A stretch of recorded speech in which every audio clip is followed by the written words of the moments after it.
ఇవాళ ఏమైందని నేను అడుగుతా ఉన్నా. ఏమైనా 6 గ్యారెంటీలు? ఇప్పుడు ఎవరైనా అడిగింది అనుకో, ఏమైనా అప్పుడు 100 రోజుల్లో చేస్తాను ఏమైందంటే, అబ్బా మేము వచ్చి 4 నెలలే అయింది కదా, జర ఆగురు అని సన్నాయి నొక్కుతురు కొడుకులు. మరి అప్పుడెందుకు చెప్పారు 100 రోజులని?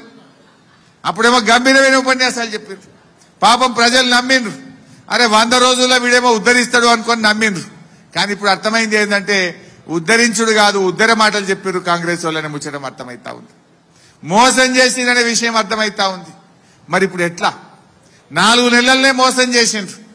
ఇప్పుడు గిట్ట ఆగమైనమనుకో 4 ఏళ్ల దాకా ఆగమైపోతాం. మళ్ళా దొరకడు 4 ఏళ్ల దాకా ఈ కాంగ్రెస్ వాడు.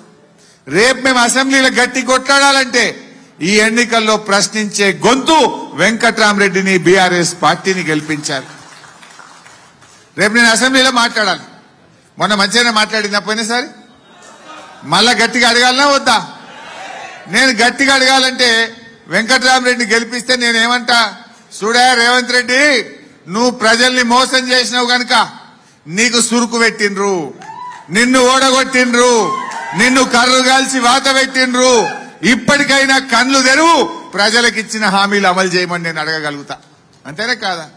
లేకపోతే ఏమంటాడు ఆయన, ఏ హరీష్ అన్న నువ్వు బాగా మాట్లాడుతున్నావు కానీ నేను ప్రజలకు మోసపోవుడు అలవాటు, నేను 2 లక్షలు రుణమాఫీ చేస్తా అని మోసం చేసిన, 4,000 పింఛన్ ఇస్తా అని మోసం చేసిన, మహిళలకు మహాలక్ష్మి కింద 2,500 ఇస్తా అని మోసం చేసిన, వడ్లకు 500 బోనస్ ఇస్తా అని మోసం చేసిన, రైతులకు 15,000 రైతు బంధు ఇస్తా అని మోసం చేసిన.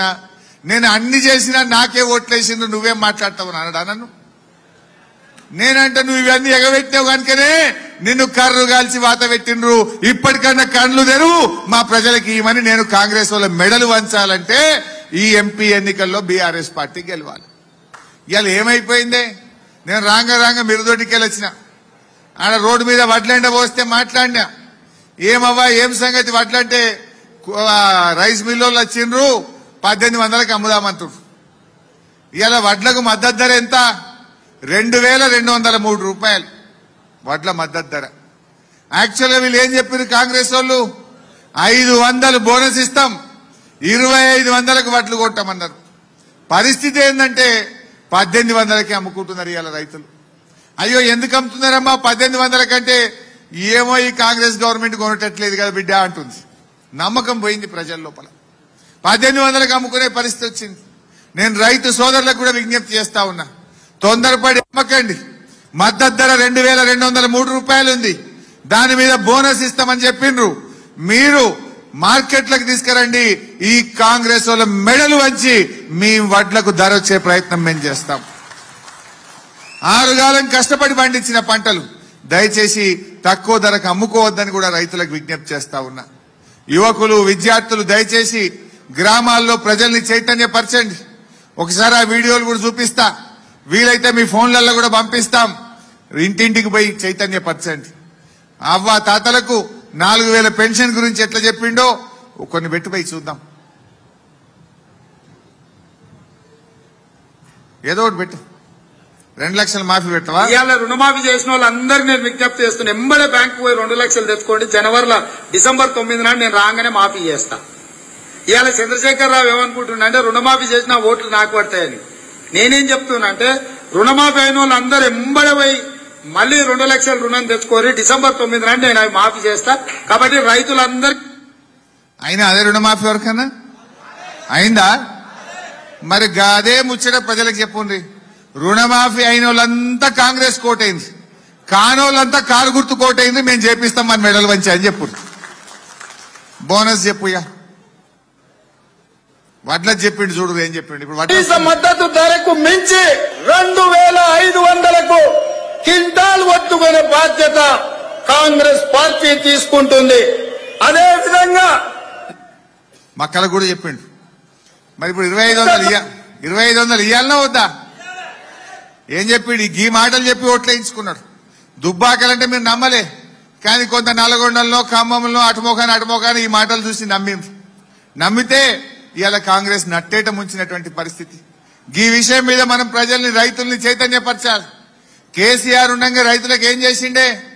10,000 రైతు బంధు ఇచ్చిండు, రైతు బీమా ఇచ్చిండు, 24 గంటల కరెంట్ ఇచ్చిండు, చెరువులు బాగా చేసిండు, చెక్ డ్యాములు కట్టిండు, నీ కూడెల్లి వాగుల కాళేశ్వరం నీళ్లను గలగల బారిచ్చిండు మన కేసీఆర్. మరి కాంగ్రెస్ వాడు ఏం చేసిండే? ఒక్క హామీ అన్న రైతులకు అమలు చేసిండా? 6 మాటలు చెప్పిండు కాంగ్రెస్ వాడు. 2 లక్షల రుణమాఫీ అన్నాడు, మోసం. 15,000 రైతు బంధు అన్నాడు, మోసం. వడ్లకు మక్కలకు 500 బోనస్ అన్నాడు, మోసం. కౌలు రైతులకు 15,000 ఇస్తా అన్నాడు, మోసం. వ్యవసాయ కూలీలకు 12,000 ఇస్తా అన్నాడు, మోసం. 24 గంటల కరెంట్ ఇస్తా అన్నాడు, మోసం. అన్ని మోసమే కదనే. ఇంకా షానున్నాయి అట్లా చూపిస్తే గాని మహాలక్ష్మి పెట్టమే అక్క చెల్లెల్ని. దగ్గర నగదు ఉంటేనే బెల్ట్ షాప్లలో ఇస్తున్నాడు, అవునా? అందుకే మా అక్కల కష్టాలు చూసి నగదు మా అక్క దగ్గర ఉంటే పిల్లల చదువులు, ఇంటి ఖర్చులు, పండుగ పూట చుట్టం వస్తే ఇంత మంచి చెడ్డ చూడడానికి ఉంటది. అందుకే ప్రతి నెల 1వ తారీఖు నాడు ప్రభుత్వ ఉద్యోగికి జీతం వచ్చినట్టుగా ప్రతి నెల 1వ తారీఖు నాడు ఆడబిడ్డల ఖాతాలో 2,500 రూపాయలు ప్రతి నెల ఆడబిడ్డల ఖాతాలో వేయాలని. మీ ఇంట్లో ఎవరికన్నా మీ అమ్మకు వచ్చిందా బాబు? మీ అక్కకి వచ్చిందా బాబు? ఇది మోసం కాదా? మరి ఈ మోసకారుడికి మనం బుద్ధి చెప్పాలనా వద్దా? మరి ఇవాళ గదే ముచ్చట చెప్పుండ్రి. గ్రామాల్లో మహిళల దగ్గరికి వెళ్లి 2,500 రూపాయలు వచ్చినోళ్ళు ఎవరైనా ఉంటే కాంగ్రెస్ కెయ్యండ్రి, రానోళ్ళందరూ కారు కెయ్యండ్రి, మా కొత్త ప్రభాకర్ అని హరీష్ అన్న అసెంబ్లీలో వాని మెడలు వంచి 2,500 ఇప్పిస్తారని చెప్పండి. బీజేపీతో అవుతుంది ఆ పని? మనతోనైతుంది. అసెంబ్లీలో ప్రధాన ప్రతిపక్షంగా మనం ఉన్నాం, పోరాడే పార్టీ మన బీఆర్ఎస్ పార్టీ. ఇవాళ వాని మెడలు వంచి మనం ఇప్పించేటువంటి అవకాశం ఉంటుంది. అదేవిధంగా ఆసరా పెన్షన్ ఎంత మంచిగా చెప్పిండ్రు. 2,000 వస్తుంది కదా, వచ్చే నెల నీకు 4,000 నీ ఖాతాలో పడతాయి. వచ్చే నెల డిసెంబర్ 9 నాడు పెద్దమ్మ 2,000 కాదు, ఇందిరమ్మ రాజ్యం వచ్చి నీకు 4,000 రూపాయలు పెన్షన్ వస్తుంది. ఎవరు అడుక్కునే పని లేదు. ఇంతకుముందే సీన్ చెప్పి నీ మనోడు వచ్చి నీ కాళ్ళు ఎత్తుతాడు, పెట్రోల్ కు 500 1000 ఇయ్యమని. ఇప్పుడు రేవంత్ రెడ్డి వచ్చి వస్తాలి కాళ్ళందరి. మరి 4,000 రాలే కదా, మరి ఎవడు వస్తాలి ఇప్పుడు?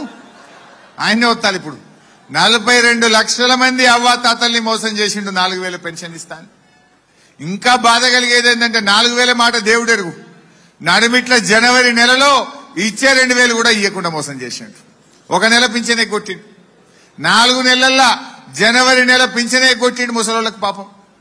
మరి ఇగో ఇది కాంగ్రెస్ చేస్తున్న మోసం. ఇంకా అవ్వతాతలు ఓటేస్తారా కాంగ్రెస్ కి? ఇప్పుడు చూసినాక 1 నెల పింఛన్ పోయింది. ఈ విషయాన్ని బీడీ కార్మికులకు, వృద్ధులకు, వితంతువులకు మీరు మా యువ మిత్రులు తీసుకెళ్లి చెప్పాలి. మరి మీకు మనకు కూడా మోసం చేసింది కానీ నిరుద్యోగ భృతి చూస్తారా ఒకసారి? ఇది ఎంత ఘోరం అంటే నిరుద్యోగ భృతిది. నేను మొన్న అసెంబ్లీలో అడిగినా, ఏమైనా నేను 4,000 ఇస్తాను ఎప్పటి నుంచి ఇస్తావు అని అడిగితే ఆయన బట్టి విక్రమార్క ఉప ముఖ్యమంత్రి గారు లేచి ఏమేం 4,000 ఇస్తామని ఏడ చెప్పలేదు అంటాడు. చెప్పింది చూడుండ్రి, ఆ నిండు అసెంబ్లీలో బట్టి విక్రమార్క అబద్ధం ఆడింది కూడా మీరే చూడండి ఒక్కసారి. అదే విధంగా ఉద్యోగాల కోసం ప్రయత్నం చేసి ఉద్యోగ ఉపాధి దొరకక నిరాశ చెందుతున్న నిరుద్యోగ యువకులకు ప్రతి నెల 4,000 రూపాయల నిరుద్యోగ వృత్తిని ఇచ్చి నిరుద్యోగ యువకులను కాంగ్రెస్ పార్టీ ఆదుకుంటుంది. बेरोजगार युवाओं के लिए हर महीने 4,000 रुपए बेरोजगारी भत्ता हम कह रहे हैं देंगे. हम ये निर्णय ले रहे हैं कि आपको मिलेगा और ये हम पूरा प्रयास करेंगे कि जल्दी से जल्दी अगर सरकार बने. నిరుద్యోగ భృతి ఎప్పుడు ఇస్తారని అడుగుతా ఉన్నాడు మిత్రుడు. మేము నిరుద్యోగ భృతి 6 గ్యారంటీల్లో గానీ మేము దీంట్లో గానీ మేము చెప్పలేము. మేము ఉద్యోగాలు ఇస్తామని చెప్పాం. మీరు మళ్ళొకసారి కావాలంటే వెరిఫై చేసుకుని మాట్లాడండి. సుశీరాల మోసం ఇంతకంటే జూటాగాలి ఇంకెవడన్నా ఉంటాడే? ఈ బట్టెబాజీ కాంగ్రెస్ వాళ్ళకి బుద్ధి చెప్పాలనా వద్దా? రేపు మేము వీళ్ళని మెడలు వంచాలనా వద్దా? రేపు మీరు ఇప్పుడు గింత అబద్ధం ఆడినాక కూడా ఇంకెవడన్నా కాంగ్రెస్ కోటేస్తే ఇక నిరుద్యోగ భృతి ఇస్తాడా? వాళ్ళకి అర్థమవుతుందా? బిడ్డ మేము మోసం చేసినాం కనుకనే మా కాంగ్రెస్ ను ఓడగొట్టిందని వాళ్ళకి అర్థమయ్యేటట్టు ఈ ఎన్నికల్లో వాళ్ళకి గుణపాఠం చెప్పాల్సిన అవసరం ఉంది. కానీ ఒక విషయం ఉన్నది, మరి కాంగ్రెస్ వాళ్ళ విషయం అర్థమైంది, కానీ కాంగ్రెస్ ఓడగొడదామని బీజేపీ కిట్ వేసేది అనుకోవాలన్నా పేనం మీదకి వెళ్ళి పొయ్యిల పడ్డట్టు అవుతుంది. మరి అదిగా కాంగ్రెస్ వాడు చోటే పోయి అయితే వాడు బడే పోయి ఇద్దరు కలిసి ఆగం పడతారు. మరి ఇంకా జాగ్రత్తగా ఉండాలి. తెలంగాణ ప్రజలకు శ్రీరామ రక్ష మన బీఆర్ఎస్ పార్టీ మాత్రమే. అదేవిధంగా తులం బంగారం, షాదీ ముబారక్ కళ్యాణ లక్ష్మిలో ఈ రోజు 1,00,000 రూపాయలే వస్తున్నాయి. ఈ నెల అయితే 1,00,000, వచ్చే నెల మీరు తీసుకుంటే 1,00,000తో పాటు తులం బంగారం ఆడబిడ్డలకే ఇచ్చే వచ్చిన అదే తులం బంగారమేనన్నా. ఇవాళ పొద్దున్నే పేపర్ చదివినా కాంగ్రెస్ వాళ్ళు వచ్చినాక బంగారం ధర 20% పెరిగిందట. మొన్నటిదాకా 50,000 ఉండి ఇప్పుడు ఈ 4 నెలల 75,000 అయిపోయింది. 25,000 పెరిగింది. ఇప్పుడు ఆడవిళ్ళు ఎవరైనా పెళ్లి చేయాలంటే కళ్ళలో నీళ్ళు వచ్చే పరిస్థితి వచ్చింది.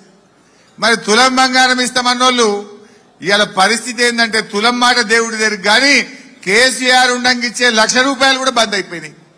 ఆ 1,00,000 చెక్కు కూడా ఇవాళ రానటువంటి పరిస్థితి ఉంది. దుబ్బాక దవాఖానకు పోయి చూడండి.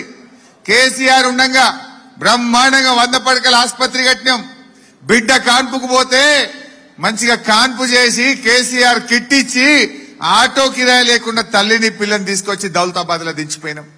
ఇవాళ పోయి దుబ్బాక దవాఖానలో చూడండి కేసీఆర్ కిట్ బంద్ అయిపోయింది. 4 నెలలనే మాయమవుతుందా? నేను నిన్న కరీంనగర్ పోయినా కేసీఆర్ ఉండంగా రోజు నల్లొచ్చింది. ఇప్పుడు ఈ కాంగ్రెస్ వాళ్ళు వచ్చినాక దినం తప్పించి దినం నల్లయిందట. అక్క చెల్లెలు తిడతా ఉన్నారు కాంగ్రెస్ వాళ్ళు. అరే కేసీఆర్ ఎట్లా ఇచ్చే రోజు నల్లా, వీడు 4 నెలలనే గిట్టెట్ట చేసి అని తిడతా ఉన్నారు లేడీస్. అంటే వాళ్ళకు పరిపాలన చేతగాని పరిస్థితి. అంటే కొత్త ఇచ్చుడు ఇడిచిపెట్టండి, ఇచ్చే రైతు బంధు ఆగమైంది, కేసీఆర్ కిట్టు బంద్ అయింది, 24 గంటల కరెంటు బంద్ అయింది, కాలువలలో నీళ్లు బంద్ అయినాయి, అక్క చెల్లెలకు మంచి నీళ్లు బంద్ అయినాయి. మీరు కొత్త ఇస్తారనుకొని మీ మాటలు నమ్మి ఓట్లేస్తే ఉన్నాయి కూడా బంద్ అయినటువంటి పరిస్థితిని ఇలా ప్రజల కళ్లకు మనం వివరించాలి. ప్రజలకు అర్థమయ్యేటట్టు చెప్పాల్సిన అవసరం ఉంది. ఇంకా అట్లా చాలా విషయాలున్నాయి. ఇప్పటికే 3:30 అయింది కనుక నేను ఎక్కువ సమయం తీసుకోను. యువకులు విద్యార్థులు దయచేసి ఈ ఎన్నిక మనకు చాలా ముఖ్యమైనది. మెదక్ ఎన్నిక కూడా చాలా ముఖ్యమైనది. వెంకట్రామరెడ్డి కూడా చాలా మంచి మనిషి, మాట మీద ఉండే నిజాయితీ కలిగినటువంటి మనిషి. గతంలో దుబ్బాకలో ఒక చేనేత కుటుంబం తల్లి తండ్రి ఇద్దరు చనిపోతే ఆ ఇద్దరు ఆడపిల్లలు పోయి సంగారెడ్డిలో 10 ఏళ్ల కింద ఆయనకు దరఖాస్తు ఇస్తే ఆ ఇద్దరి పిల్లల్ని దత్తత తీసుకొని చదివించి ఉద్యోగం ఇప్పించి ఇవాళ వాళ్ళ పెళ్లిళ్లు చేస్తున్నటువంటి వ్యక్తి వెంకట్రామరెడ్డి గారు. అన్నం ఉడికిందా లేదా చూడ్డానికి ఒక మెతుకు ముట్టుకుంటే చాలు. ఆయన మనకు ట్రస్ట్ ద్వారా రేపు సేవలు అందించడా అనడానికి ఇది ఒక్క ఉదాహరణ చెప్తా ఉన్నా. ఇట్లాంటి చాలా ఉన్నాయి ఆయన చేసినటువంటి సేవ గాని, మానవత దృక్పథం ఆయనలో ఎంత ఉందనడానికి నేనే ఎన్నో ఉదాహరణలు చూశాను. అలాంటి ఒక మంచి మనిషిని దయచేసి మీరు దీవించండి. రేపు పార్లమెంట్ లో దుబ్బాక అభివృద్ధికి నిధులు తేవడానికి తన సొంత నిధుల నుంచి కూడా దుబ్బాకకు పెద్దపీట వేసి పనిచేస్తా అన్నటువంటి వెంకట్రామరెడ్డి గారిని మీరు ఆశీర్వదించాలని కోరుతూ జై తెలంగాణ.